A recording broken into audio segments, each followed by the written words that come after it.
Assalamualaikum warahmatullahi wabarakatuh. Di sini saya yang bernama Amanda Salsabila Lubis, NPM 218400232, sekaligus moderator pada pemakalah kali ini. Untuk kelompok ini kami akan membawakan judul yaitu mengenai tentang isu-isu perlindungan konsumen yang akan saya bawakan dan teman-teman saya bawakan. Untuk pemateri yang pertama yaitu saya serahkan kepada Perkenalkan, nama saya Jerry Martin Leonardo Purba.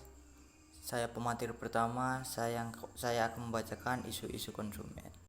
Perkenalkan, nama saya Junedi Simbolon. Di sini saya pemateri kedua dan di sini saya akan membahas tentang isu praktik tidak sehat dalam hukum perlindungan konsumen.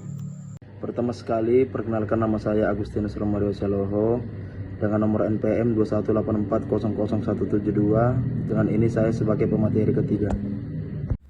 Perkenalkan, nama saya Iman Christian Surantakaban, NPM 218400120 sebagai pemateri keempat. Perkenalkan, nama saya Amanda Salsabila Lubis, NPM 218400232 sebagai pemateri kelima. Baik, untuk sesi selanjutnya saya akan memasuki sesi pemaparan materi yang akan dibawakan oleh pemateri pertama yaitu Isu-isu konsumen. Isu-isu konsumen tidak hanya sekedar mempersoalkan mutu menuju ke arah yang lebih berskala makro maupun universal. Di sisi lain, dalam era perdagangan dunia yang kini semakin mengglobal, ditandai dengan semakin melancarnya hubungan perdagangan antara negara dari berbagai bangsa, maka tidak dapat dipungkiri akan menimbulkan dampak terhadap praktik bisnis, antara lain isu persaingan yang tajam, bahkan mengarah ke persaingan yang tidak sehat. Isu-isu dalam ruang lingkup e-commerce. Selain adanya isu praktik bisnis dan persaingan yang tidak sehat, isu yang juga termasuk dalam hukum perlindungan konsumen ialah mengenai e-commerce yang mempengaruhi perlindungan konsumen. E-commerce atau juga dikenal sebagai perdagangan elektronik adalah tindakan membeli dan menjual barang secara elektronik melalui internet. Hal ini melibatkan melakukan transaksi online menggunakan berbagai platform dan teknologi seperti situs web, aplikasi mobile, dan media sosial. Praktik bisnis tidak sehat dalam hukum perlindungan konsumen. Bidang usaha bisnis dapat dikelompokkan ke dalam 3 golongan, yaitu bisnis dalam arti kegiatan perdagangan atau commerce, 2. Bisnis dalam arti kegiatan industri, 3. Bisnis dalam arti kegiatan jasa atau service. Ada beberapa karakteristik praktik bisnis curang. Yang pertama itu produk yang membahayakan kesehatan atau jiwa seseorang. Dengan menjual atau memasarkan produk-produk yang dapat membahayakan kesehatan dan jiwa, maka itu perbuatan termasuk pelanggaran terhadap salah satu hak konsumen, yaitu hak atas keselamatan, keamanan terhadap barang-barang tersebut. Yang kedua, pemberian keterangan tidak benar atas suatu produk. Larangan melakukan praktik tidak jujur ini juga didasarkan pada pemenuhan salah satu hak yang diperoleh oleh konsumen, yaitu hak informasi yang benar dari produsen. Dengan adanya informasi tersebut, diharapkan konsumen dapat menentukan pilihan dalam mengkonsumsi barang atau jasa dan dalam mempertimbangkan yang lebih rasional. Yang ketiga itu ada iklan yang menyesatkan. Dampak negatif dari pelaku yang menyimpang dalam dunia periklanan ini adalah timbulnya pola konsumsi yang tidak sesuai dengan kenyataan, persaingan curang, dan barang yang tidak sesuai dengan iklan. Misalnya, di mana mutu, khasiat, dan kegunaan barang yang diiklankan tidak sesuai dengan kenyataan, seperti penyesatan penyangkut harga maupun penyesatan dalam bentuk promosi. Baik, pada kesempatan kali ini saya akan memaparkan daripada materi-materi saya, yang dimana materi pertama yang berjudul perlindungan hukum pidana terhadap praktik bisnis curang, yaitu penanggulangan perilaku menyimpang berupa praktik bisnis curang dalam masyarakat dengan instrumen hukum pidana merupakan cara yang terakhir apabila cara-cara lain seperti melalui hukum perdata atau hukum administratif sudah tidak efektif dan efisien lagi untuk menanggulangi perilaku menyimpang tersebut. Sebab kenapa? Ada ketentuan-ketentuan pidana yang berkaitan dengan periklanan memuat dalam KUHP dan atau perundang-undangan di luar KUHP. Ada ketentuan-ketentuan dimaksud antara lain terdapat pada yang pertama, pasal 204 yang kedua pasal 205, yang ketiga pasal 310 nomor 2, yang keempat pasal 323, yang kelima pasal 378, dan yang keenam pasal 382, yang ketujuh pasal 386, dan yang terakhir pasal 390 Kitab Undang-Undang Hukum Pidana atau KUHP. Berikutnya materi saya yang kedua yang berjudul upaya penegakan hukum pidana terhadap praktik bisnis curang, yaitu dalam menghadapi perilaku menyimpang di dalam dunia bisnis, pemerintah lebih cenderung untuk menyelesaikan secara administratif. Secara teoretik penyelesaian melalui administratif ini tidak menguntungkan, sebab dalam kasus-kasus yang serius sebenarnya pertimbangan pemindanaan justru lebih penting. Oleh karenanya penggunaan sarana penal sangat dibutuhkan dalam rangka penegakan hukum di bidang perekonomian khususnya. Adapun beberapa contoh kasus praktik bisnis yang tidak jujur, salah satunya yaitu PT Megasari Makmur dengan produknya obat nyamuk HIT dinyatakan ditarik dari peredaran karena penggunaan zat aktif Propoxur dan Diklorpos yang dapat mengakibatkan gangguan kesehatan terhadap manusia. Mungkin itu saja pemaparan materi saya. Terima kasih. Isu-isu teknologi e-commerce dalam mempengaruhi perlindungan konsumen. Kemunculan di e-commerce telah memprovokasi cara konsumen berinteraksi dengan pasar.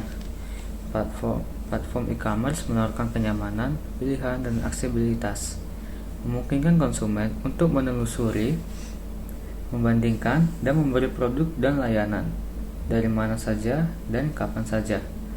Namun kemudian ini disertai dengan tantangan yang berdampak pada kepercayaan dan keyakinan konsumen. Transaksi digital menimbulkan kekhawatiran terkait privasi data, pelanggaran keamanan, praktik penipuan kualitas produk, dan sengketa lintas batas. Akibatnya, peran perlindungan konsumen di era digital telah menjadi subjek penyelidikan yang ketat. Selanjutnya, konsumen harus melindungi dirinya sendiri dan ini dapat tercapai bila konsumen sadar akan hak-haknya. Praktik bisnis curang mengakibatkan persaingan tidak sehat di antara para produsen yang dapat merugikan terhadap konsumen. Baik, untuk materi selanjutnya akan dilanjutkan oleh saya, yaitu mengenai tentang perlindungan hukum bagi konsumen dalam transaksi e-commerce. Berdasarkan pasal 1 angka 1 Undang-Undang Perlindungan Konsumen memberikan perlindungan kepada setiap konsumen yang merasa hak-haknya dilanggar atau dirugikan oleh pelaku usaha. Dalam Undang-Undang Perlindungan Konsumen ditentukan secara rinci hak-hak konsumen yang berarti pula konsumen pengguna transaksi e-commerce.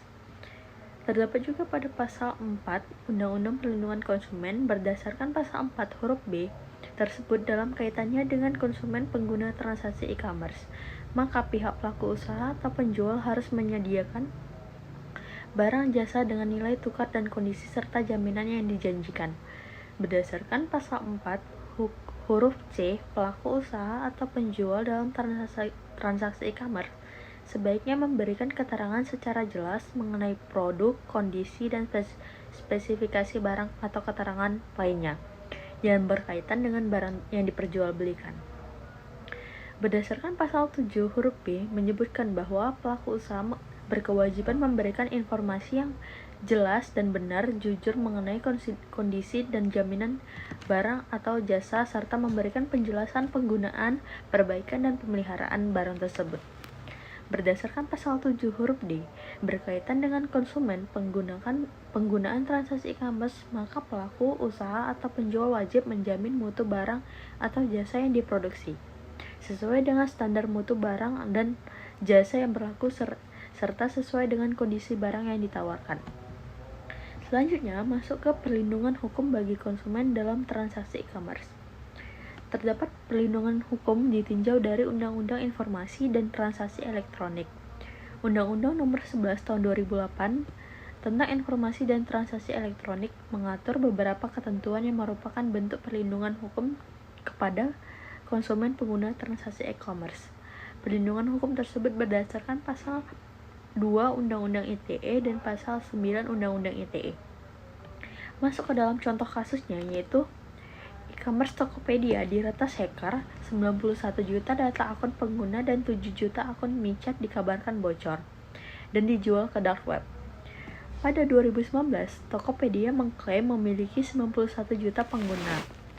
Awalnya, peretasan dengan nama akun Waip Sodeng menawarkan 15 juta data akun pengguna Tokopedia di forum Reddit Forums. Hacker meminta bantuan peretas lainnya membuka kunci algoritma password akun tersebut karena masih dihash. Data yang ditawarkannya berupa user ID, email, nama lengkap, tanggal lahir, password, dan sandi. Ia mengklaim data ini dari peretasan yang terjadi pada 20 Maret 2020. Hacker membagikan data Tokopedia sebanyak 15 juta data dituliskan pada Reddit Forum. Sehari kemudian, hacker mengumumkan setelah menjual 91 juta data seharga $5.000 atau setara dengan 75 juta. Ia menjualnya di Empire Market, pasar gelap di luar dark web. Manajemen Tokopedia sendiri sudah mengakui akan adanya upaya pencurian data penggunaan Tokopedia, namun informasi penting seperti password tetap berhasil terlindungi. Tokopedia menerapkan keamanan berlapis, termasuk dengan OTP yang hanya dapat diakses secara real-time oleh pemilik akun. Tokopedia sendiri memastikan tidak ada kebocoran data pembayaran seperti transaksi melalui metode pembayaran kartu kredit, kartu debit, atau OVO. Di Tokopedia tetap terjaga keamanannya. Maka dari itu, Tokopedia sebagai penyelenggara sistem elektronik atau PSA memiliki kewajiban memenuhi standar perlindungan data pribadi yang dimuat dalam Peraturan Perundang-undangan Nomor 71 Tahun 2019 dan Peraturan Menkominfo Nomor 20 Tahun 2016. Pakar keamanan cyber Pratama Persada mengatakan data untuk password akun Tokopedia masih dienkripsi. Namun, tinggal menunggu waktu sampai ada pihak yang bisa membukanya. Karena itu, seharusnya Tokopedia melakukan update dan informasi kepada seluruh pengguna segera untuk melakukan pergantian password. Karena apabila terjadi pembukaan, pastinya salah satu yang akan dilakukan adalah takeover akun. Lalu, pelaku secara random akan mencoba melakukan takeover akun medsos dan marketplace lainnya. Karena ada kebiasaan penggunaan password yang sama pada semua platform. Pratama menggarisbawahi yang bisa dilakukan pengguna Tokopedia adalah mengganti password dan mengaktifkan OTP atau on-time password lewat SMS. Lalu, pengganti semua password dari akun medsos dan platform yang marketplace selain Tokopedia. Jadi kesimpulannya itu ialah e-commerce adalah salah satu sektor ekonomi yang berkembang dengan cepat berkat perkembangan teknologi. Kehadiran e-commerce memberikan banyak manfaat solusi serta penolong yang luar biasa kepada konsumen. Namun transaksi e-commerce menjadi tantangan yang positif sekaligus menjadi tantangan yang negatif karena bisnis modern dengan tidak melibatkan tatap muka langsung. Berarti e-commerce membuka ruang persaingan yang sehat di antara pelaku bisnis untuk merebut persaingan pasar. Sekian dari saya, terima kasih. Baik, berikut materi dari kelompok kami. Jika ada kekurangan atau kesalahan, kami mohon maaf dan kami berharap dapat dimaklumi. Saya sebagai moderator mengucapkan terima kasih. Wassalamualaikum warahmatullahi wabarakatuh.